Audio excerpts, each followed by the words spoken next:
No. We are indeed recording. Thank you. Kids in my belly. Kids in my belly. Oh, and we're... You wear my heller's clothes. You like the shirt? You like the shirt, Alejandro? No comment? Oh my. He's getting ready to attack. We've got red alert on deck 2. We have a red alert breach. You're way over there. We need to. There we go. Hi, folks. Welcome to the State of the Ozarks podcast behind the scenes. Yeah. We're celebrating Easter. Yes, we are. All Easter, all the time. Yeah. He even got the ham to prove it. That's what I did. It's late. We're tired. It is, but so much By fun. late, we mean like 9 o'clock. Right, you wild 20-something party animal. It's like 45 minutes till my bedtime. Are you kidding me? Send you off to the rave, whatever it is your 90s kids like to do. What? What? Oh, you quit. Oh, I don't know what party scene my generation was supposed to be in. I wasn't in any of it. And what generation are we talking about? Gen X. I guess so, yeah. Whatever, whomever came of age in the 1890s. 1890s? 1890s, I'm pretty sure... What did you... The same millennium. I'm pretty sure that was like horse wrestling and... or horse wrangling and... Horse wrestling and hoop skirts. I'm at wrangling and... I'll put on my hoop skirt and go wrestle a horse. Enjoy the visual, folks. Enjoy the visual. Get your little fan.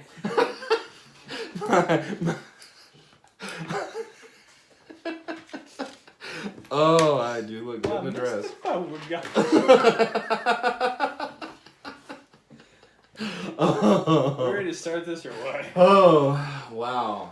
Yeah, what is the old joke? Somebody's asking for their address. Address? Only on Easter Sunday. And speaking of Easter, let's start. Yes. Welcome to the State of the Ozarks podcast. This is Josh Heston, Editor-in-Chief. And this is Ethan Grubaugh. And we're talking about our Ozarks. Your community. And this episode of Been Thinking About has been brought to you by...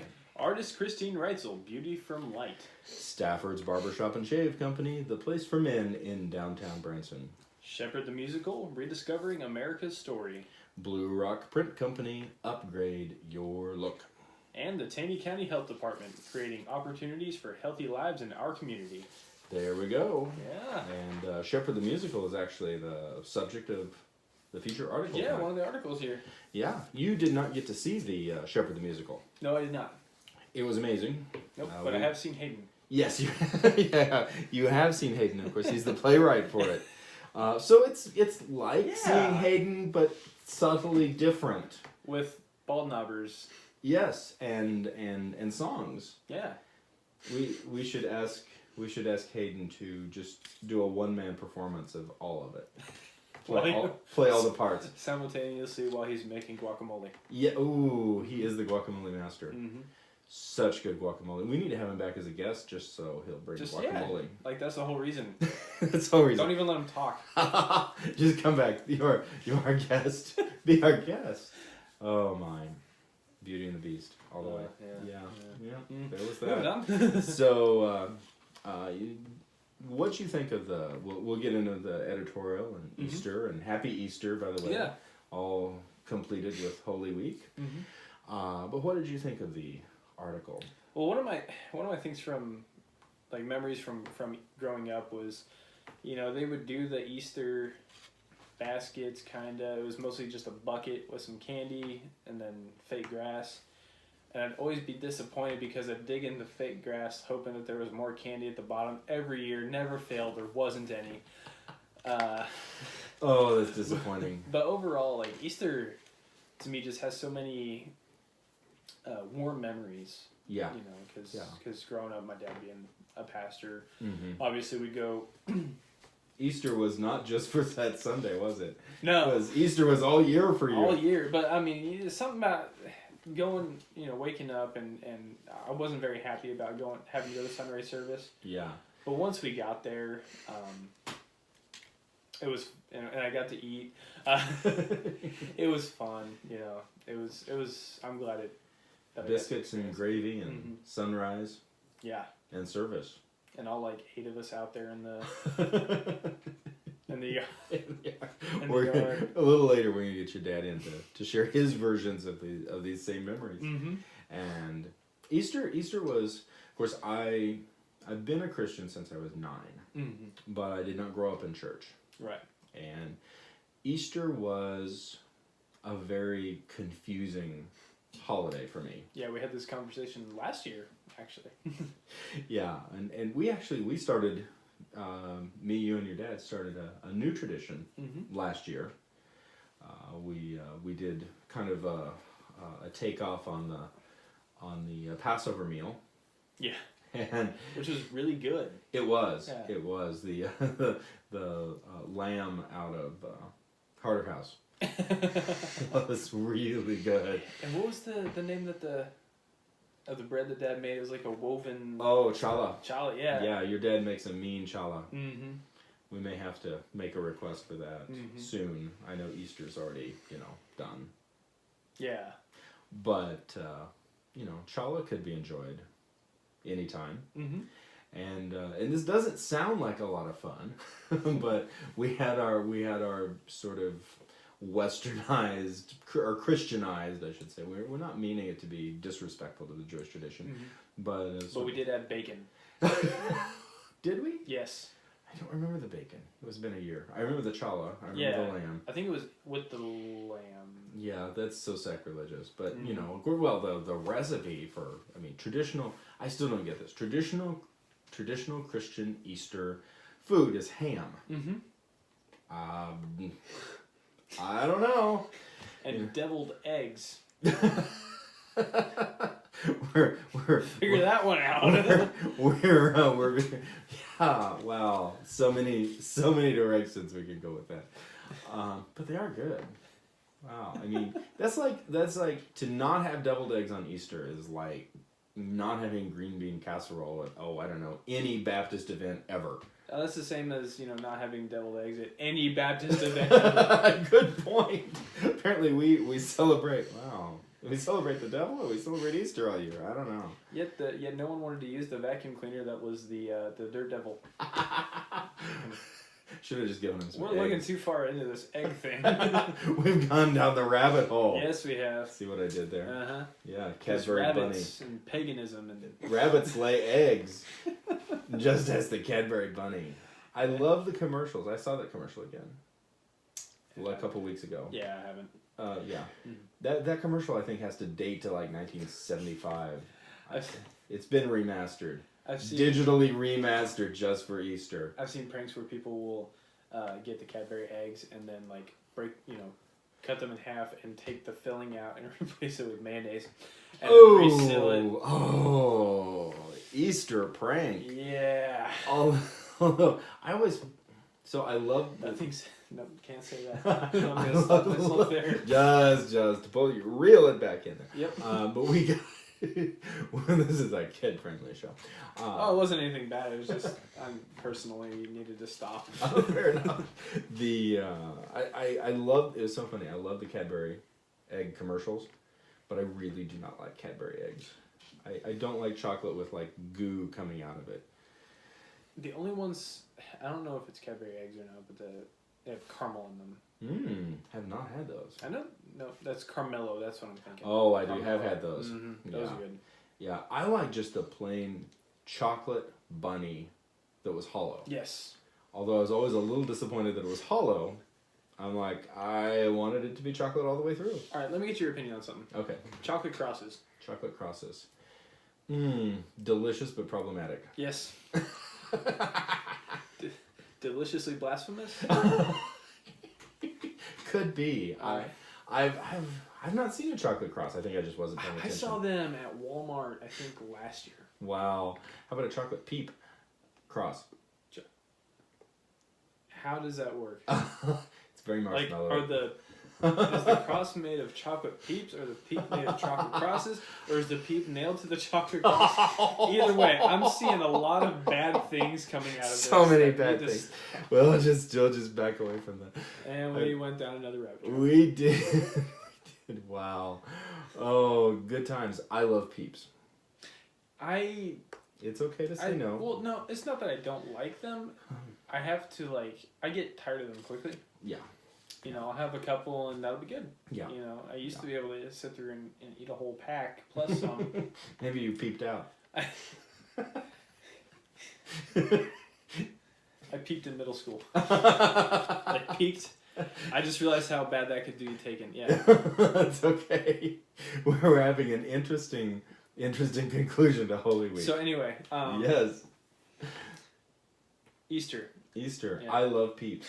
Let me just put that out there. Yes, I love Peeps. But Easter isn't just about, No. Yeah. No, it's not. It's not about chocolate bunnies or chocolate egg laying bunnies or Easter grass. Or bunnies in general. Yeah. Or Peeps. Yeah. Yeah. There is, and I think to me emotionally, we'll dig into this with your dad as well, but to me growing up is sort of outside the church. Mm-hmm. Of ostensibly Christian faith, but outside the church.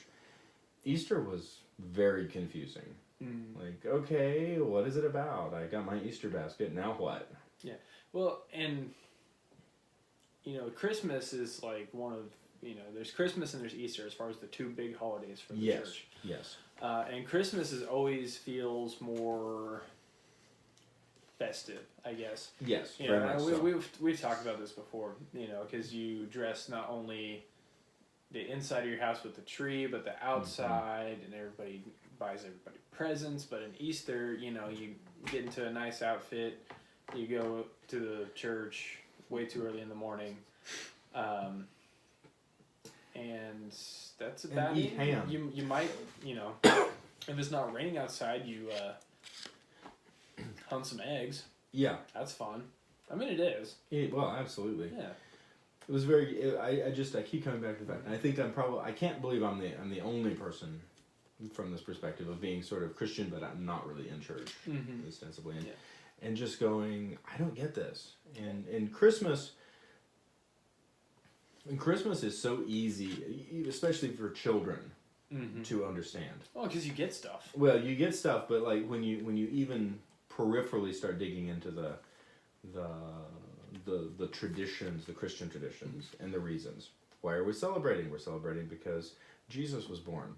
That's not hard. Celebrating because a baby was born, and now we're celebrating his birthday. These are concepts that are very easy for, say, a 5-year-old to understand. And life is a lot more easier to celebrate than death. Yes. And, the idea that, 30 plus years later, the baby who we were celebrating is now a grown man, and he's now being nailed to a cross for our sake, is a lot harder conceptually, especially for a child, to understand, especially when the way we celebrate it is with Easter eggs. Yeah. Something that there's a lot of cultural aspects and facets to this, but something that I'm really interested in, I'm going to go off on my own little rabbit trail for a moment. But in Spain, particularly the southern half of Spain, Andalusia, Semana Santa, Holy Week, is a massive event, and it is a week-long event. Most people take vacation specifically for Semana Santa, and I can't promise you this, but I would pretty much guarantee that most children who have grown up, say for example in Seville, over the past 100 years, if you were, as a result of the events, the public events celebrating Holy Week, between parades and other events, I would say that your average school kid in southern Spain could not only tell you the specific reasons why Holy Week exists, but could specifically talk about every station of the cross because of the way Holy Week is celebrated in the south of Spain. Yeah, because they have like 11 or 13 or something like that stations. Yeah, we'll pick your dad's brain, and as a result, you know, I can talk authoritatively on, you know, as a peep connoisseur, but I can't even name all of the stations of the cross. There's just it's an odd disconnect, and again, I can't help but think that things like for the American public or a lot of, you know, North American public, and it's hard to commercialize, which is not a bad thing. It's hard to commercialize the Stations of the Cross. It's easy to commercialize the Easter Bunny. Yeah. It's easy to commercialize chocolate. So that's what you roll with. Mm-hmm. I don't know. It's just, it's an odd, it was very, to me it was very comforting, ultimately when I really connected with the church, which happens to be Smyrna, which is the church you grew up in. Yeah. But connect with the church, and now all of a sudden we had specific things that were going to be done. This is how we celebrate Easter, that we're connected. Although I'm not a big fan of sunrise service. I do, and plus it's a 35-mile drive. Yeah, so we already got to wake up earlier. Even earlier. Yeah, I remember the first time I did that, we haven't done the sunrise service for a while, which is kind of a relief, but first time in that, and then me being me ended up like staying up way too late, and then I remember it was like midnight, and I was at the Walmart on the Branson Strip, standing in line with Easter candy, and then I had to be up at like 5. And by the time that service was over, I'm like, just please shoot me now. I love this tradition. I'm so glad, but just shoot me now. I should have gone to bed at 8 instead of going to Walmart at midnight. Well, I remember there was one year that we woke up to get ready for sunrise service, and there was a severe thunderstorm going on. Yikes. Yeah, that was fun. No sunrise for you. At least it wasn't a hailstorm. Or was it a hailstorm? I don't know. It was early. It was. It could have been. I couldn't have told you. And this was when I was like 13. Yeah. Fair enough. Not long before I met y'all. Yeah. Yeah. That's funny. Wow. All right. Let's get your dad in here and get his opinion. Yeah.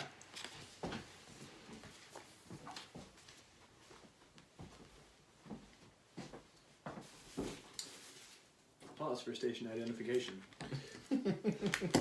Station identification.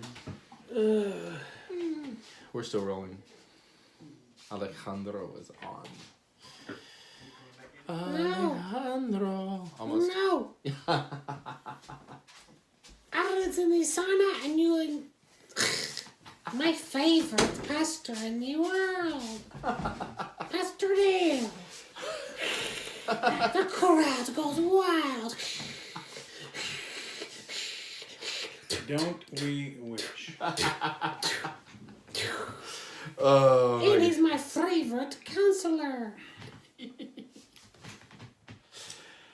I'm talking to a brass armadillo. This is What's scary is he's talking back to me.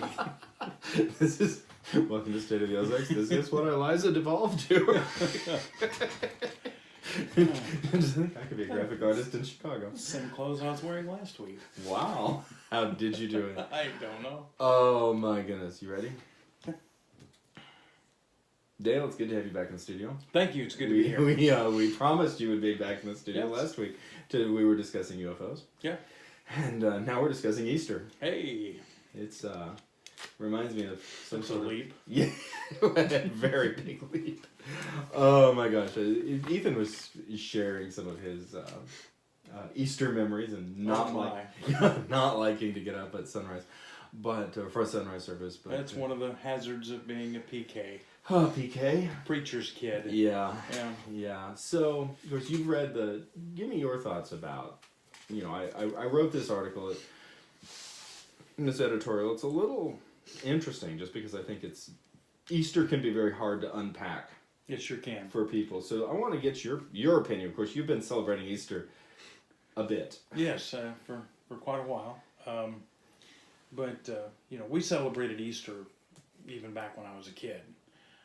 not really knowing for sure what it was all about, except we did have to get up and go to sunrise service. And then, you know, whether we went to church any other Sunday of the year, we were all in church on Sunday morning, and even the St. Louis cousins would come out, you know, to spend the weekend, and we'd be all getting up at the crack of, you know, midnight sometimes, you know, to get everybody ready, to get all our nice new shirts and pants and shiny shoes, and the girls in their little hats and new dresses and white gloves and white patent shoes, and, you know, we'd traipse off to church, you know, for Easter Sunday. Sounds like the spawning of years of therapy. Oh yeah, well, you know, but one of the coolest things that I ran across this the other day. One of the first times I ever sang in church I was probably 8 or 9, somewhere in that area. But I sang on Easter morning, and I sang the Old Rugged Cross. You know, of course, my aunt said it was like listening to somebody calling hogs on pitch. But anyway. Seriously? Seriously. Oh my gosh. She was funning me, you know. But you've improved. Oh well, I hope. Shameless plug for next week. We are going to have you'll be singing. Mm-hmm. Good. What? 2 songs. 2 songs. One of them being the Old Rugged Old Rugged Cross. Yeah. Super. It'll be a musical Sunday. It'll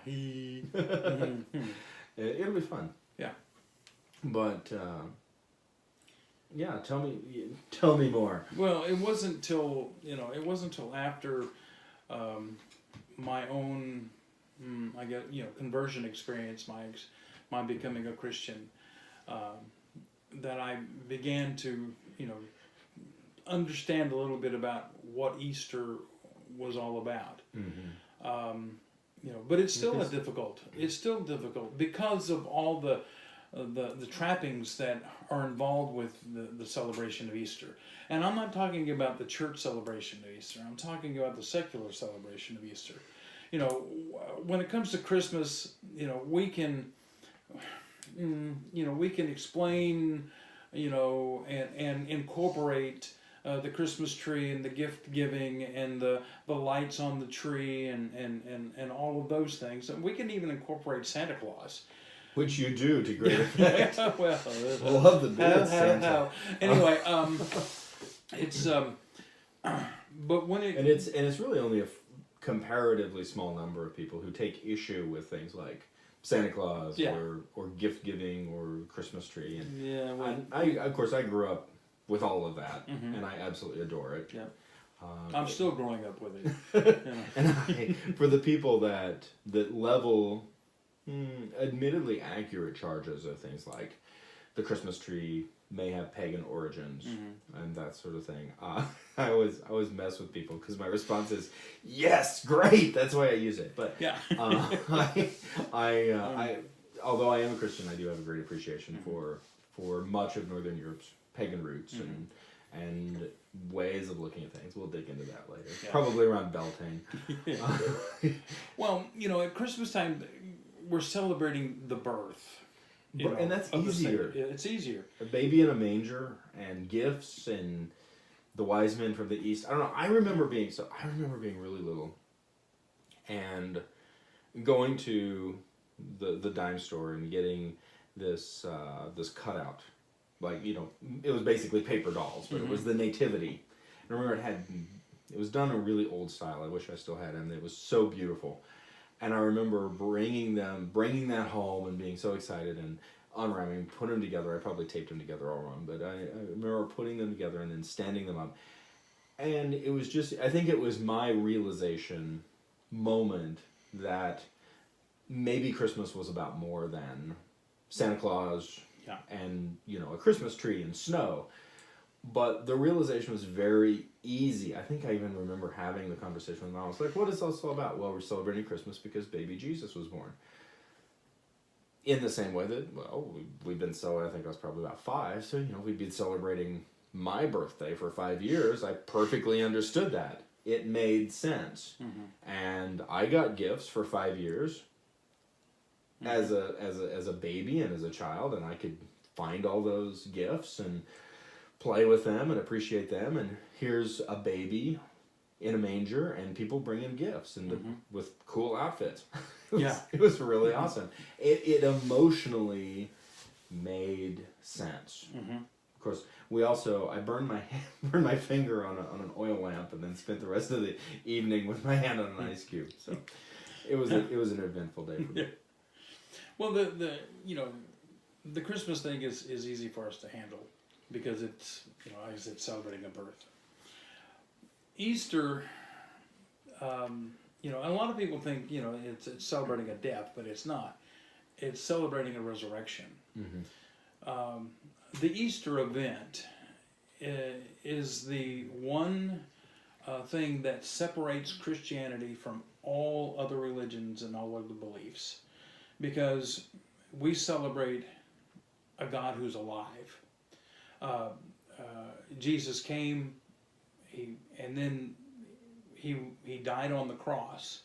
He was crucified, died on the cross. Then he was buried, but on that Sunday morning following the crucifixion, God raised him from the dead, and that's what we're celebrating at Easter time. But that is the defining event of what Christianity is, because it is that event that gives us hope, hope of eternal life, hope that there's something more. And I'm using the word hope not in the sense of wishful thinking, but of a certainty, of knowing that because Christ is alive, then when I expire, when I die, I can be alive too, and it's that celebration. In fact, every Sunday really needs to be, it should be a celebration of that resurrected life. And I think, go ahead. No, you go ahead. And I think, one of the things that we can be pretty well assured on is that, in addition to a lot of Christians listening to the State of the Ozarks podcast, this isn't specific. State of the Ozarks is not a specific Christian media platform, although we are both vocal Christians. But we definitely hold space for people of a wide variety of beliefs. It's an interesting aspect. Individuals certainly have been beat over the head with Christianity in many cases. And I've talked to a number of people, both in and out of State of the Ozarks, who are not Christian.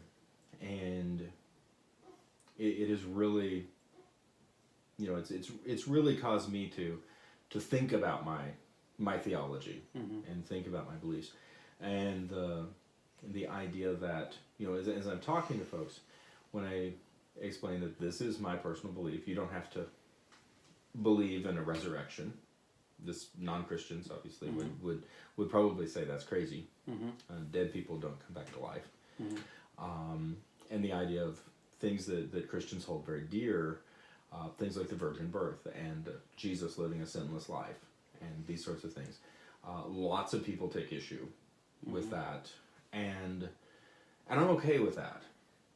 I believe in freedom of thought. I believe in critical thinking. I believe in freedom of expression. But I think if we as Christians use those things as a license of self-righteousness and a license to judge and a license to condemn, number one, that's way above our pay grade. But second of all, we're just being really hateful people. But if we're using these issues, these basic Christian values or issues, as a reason to minister to people who are unlike us, and show others respect and compassion and love, and find ways to serve people, even if they disagree with us. In some cases, especially if they disagree with us. I have yet to speak with a non-Christian who takes issue with that. Now, I have spoken with some Christians who really question my theology. but I've never spoken to a non-Christian who takes issue with that. So, and I think that's important. There's such a beautiful message in Christianity, or can be such a beautiful message in Christianity, whether people believe it or not. And I know it's easy. We were just talking about parsing out things like energy work and paranormal last week, but it's easy for people to go down the rabbit hole of how did this happen? How could the resurrection be possible? Here's 14 different conspiracy theories. And of course, the the basic rule for having a best-selling book is to write something that either the Catholic Church or Jerry Falwell takes issue with, and then everybody buys it. But I watched the Da Vinci Code, and I remember when the Da Vinci Code first came out, it was like this huge uproar about it, and people coming out on for it or against it on all that, and I actually kind of missed the whole thing. I think I was obsessing over Lord of the Rings at the time, but finally got the movie. Admittedly, like the special edition set for like $2 at the flea market.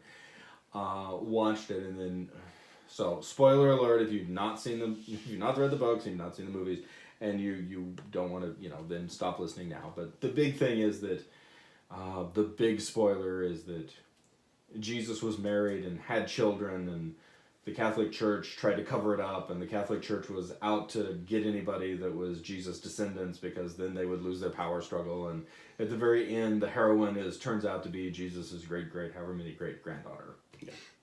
I'm going, okay, that's whatever. Mm-hmm. It's a fun movie. Although the albino monk cracks me up. He's supposed to be the villain, and every time I saw him, I just saw Brain Guy from Mystery Science Theater 3000, and he's supposed to be terrifying, and I just started laughing. I'm not being disrespectful to the movie, but I thought it was funny. Yeah. Where was I going with this? I don't even remember. We were talking about Easter. Yeah. Down the conspiracy rabbit hole. But the idea that this isn't something... Okay, so these miraculous events that certainly a lot of atheists and a lot of people who really pride themselves on critical thinking are always ready to attack. That really doesn't bother me. If these moments in Scripture are moments that direct me to be more loving and more compassionate to my fellow man, whether other people believe or disbelieve to me is irrelevant. Yeah. Well, it always comes, I can't say always. A lot of times it comes down to, if you don't believe in the resurrection, there's always the question of moralities and the morals and the mores of a society, and then you get into the definition of, okay, what's good, what's evil, and all these questions, but for me, it's very simple, God did the creating. The Bible tells me that God loves me, He loves the world, and that He did something for me. He sent His only Son into the world to teach me how to live, to show me the example. But not only that, but to live a sinless life here on this earth, and then to be offered as a sacrifice upon the cross because of my sin. And then, his death and the shed blood, takes away that sin, that barrier between me and God. But his resurrection is the thing that takes away the final barrier. Death is something that human beings fear.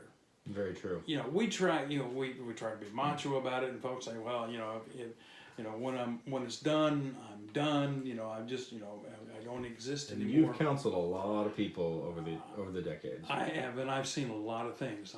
I've sat beside a lot of deathbeds in my 45 years of ministry, and I've seen a lot of things. But the thing that has impressed upon me the most is that in those moments, and just watching people in that transition,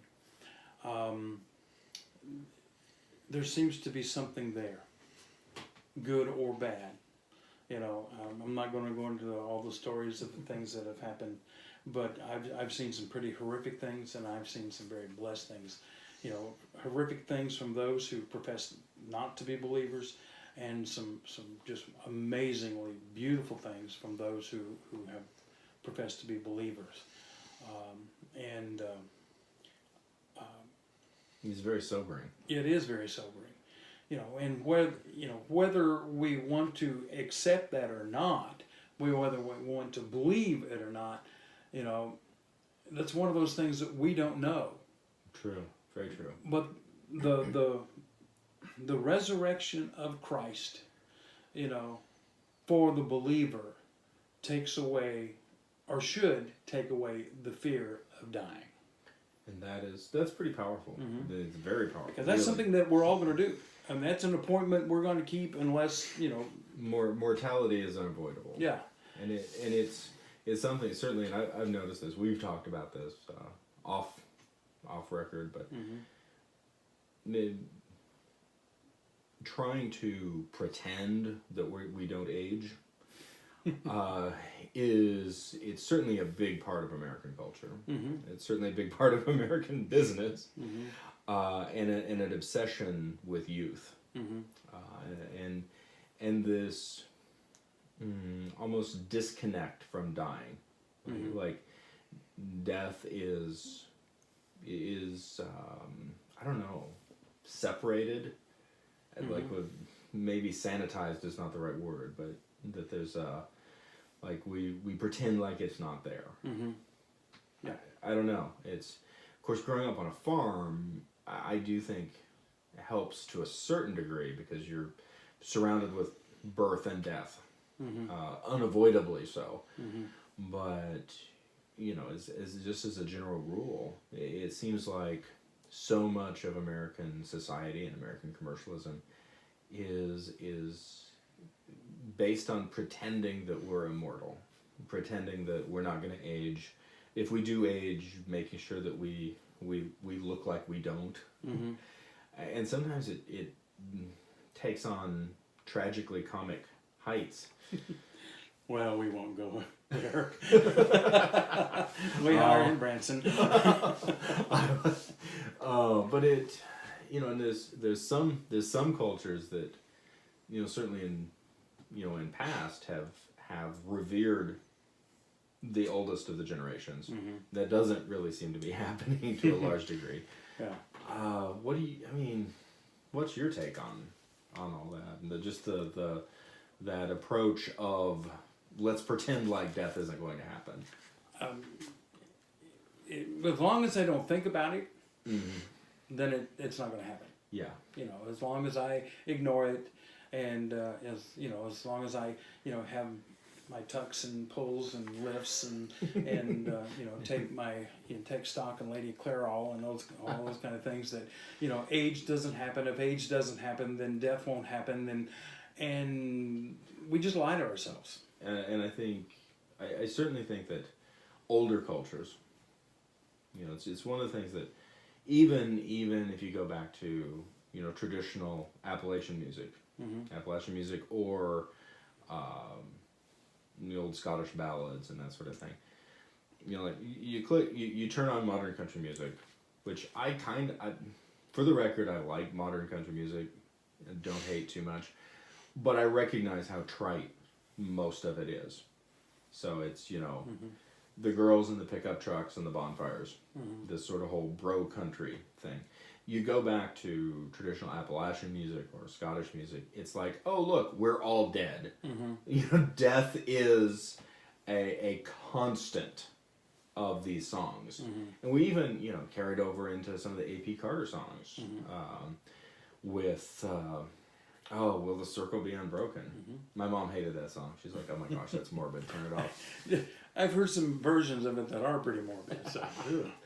And the tradition, but death being such an immediate reality, I think it changed people's perception. And the idea that, and this was certainly a tradition here in the Ozarks, of when someone would die, there was no funeral home, and the dead would be laid out in the home. The visitation would take place in the home, that kind of thing. and you have a background in some of this. Well, yes, I do. You know, and over the years, you know, even death itself, we've kind of flowered up, you know, literally, and spruced it up to where it isn't as scary looking, and shocking, and as shocking, and it can be. Yeah, but the truth of the matter is that, you know, we as human beings, we are mortal. Yes. We are not immortal. We are going to expire at some point. You know, that causes some pretty profound shifts in thought, no matter what direction. When we come to that thought, then what is it? Where where is it? What, is there life after this life? Yes. You know. These are. And for those who are thinking, no, well, I hope you're sure. You know, I hope you can trust that, because from what I've understood and from what I've experienced in my own life and seen through my own ministry, and you know, that there's something more than this life. You know, you know, I want to be able to, and I know I'm going to spend my afterlife, you know, with God Himself, because of what Jesus did, not only on the cross, but what God did when He raised Him from the grave. Which is a very, very beautiful perspective. Yeah. And it's certainly something that you've lived out. You've dedicated your life to the ministry, to the Christian ministry, and you just got done preaching a great sermon yesterday on the resurrection. Yeah. And we're just plugging away. It's this turned out to be a really serious podcast. Yes, it did. Yes, it did. But it's a serious. It's a serious thing, you know. Yeah. And not only issues of not only how we, and I think they're tied together. How we treat the future of our soul. I realize some people don't necessarily believe that the soul has a future, but if you do, you know how you treat that, and how you treat your fellow man. I think they're inextricably tied together. It's heady stuff. You deal with some very deep, profound issues, some difficult issues, and issues that, for a variety of reasons, people don't necessarily want to dig into. Yeah. Well, there was on this earth Jesus that was asked, you know, what is the greatest of the commandments, and his response was, you know, to love the Lord your God with all your heart, mind, body, and soul. And the second is like this, you know, love your neighbor as yourself. So when you boil that down, it's love God, love people.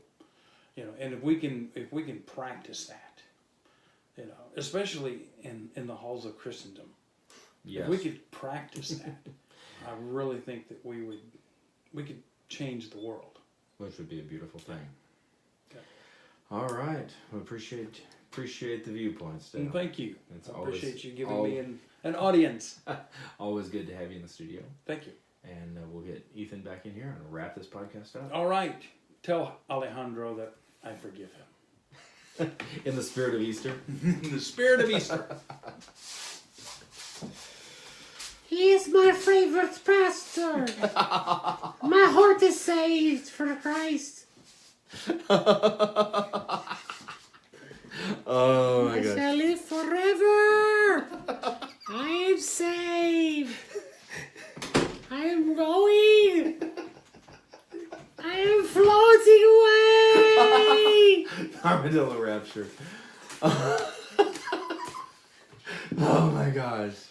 So if we find them any more on the side of the road, we know Where they they- stood. Yeah. Too close to the tire. Oh yeah. Well, it's good to have you back in here, Ethan. It's good to be back. We missed you. Yeah. But great podcast and profound discussion. Well, of course, you had the pastor here. The pastor. Your dad's a good guy. Yes. And always deeply value his input. Kind of big shoes to step into. You'll do it. Yeah. You'll do it.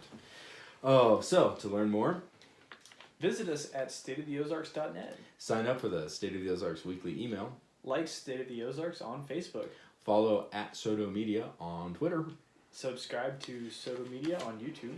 Follow us on Instagram at State of the Ozarks. And subscribe to This Been Thinking About podcast on iTunes. Thank you for listening to the Been Thinking About, the State of the Ozarks podcast with Josh. And Ethan. This is our Ozarks. Your community. Ta-da! And we're done. Yeah. Oh. They did not accept me! I am floating back! What is happening? Oh, it was an out-of-body experience for Alejandro. And he's back. And we're back. And we hope you have a lovely night. Good night, all.